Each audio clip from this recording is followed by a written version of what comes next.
how we are governed. So it's so much a question of the basics. If we cannot respect political party discipline, political parties' ideologies, then we set ourselves up for failure.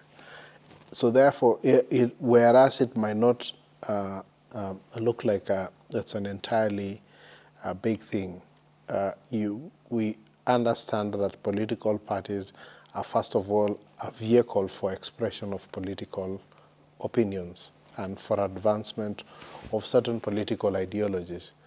And where political parties then are not free to do that, where there is interference in the management of political parties, then what it means is that we are sliding back on the gains we have made towards moving this country and governing this country as a democratic state to perhaps a one-man or a one-party political situation, which in itself is a worrying trend, and it's something that ought to be resisted by all. So in as much as it might not really form the main theme of any talks, but given the context in terms of what we have seen in the country, it becomes problematic.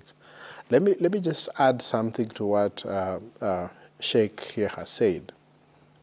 In terms of government policy and action that is consistent or that gives hope that the government understands the challenges that the country is facing.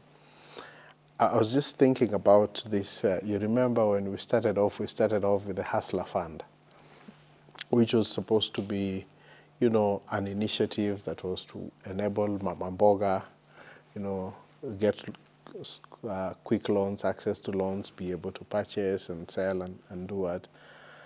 But has there been any significant impact from such government policy? And I think that is where we now need perhaps an alternative voice to that of the politician.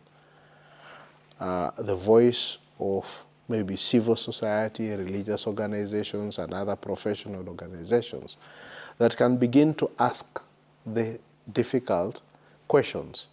Why is it that these policies that the government has taken for the short time not reflected in a reduction of the cost of living? Where are we, for example, on the fight against corruption? It is literally dead. So why is it dead? And why is it that these initiatives, for example, to bring in fertilizer, to bring in sugar, to bring in maize, to bring in cooking oil, why is it that all these initiatives that have been done with a view to bringing down the cost of living have not reflected at the bottom line? Mm-hmm.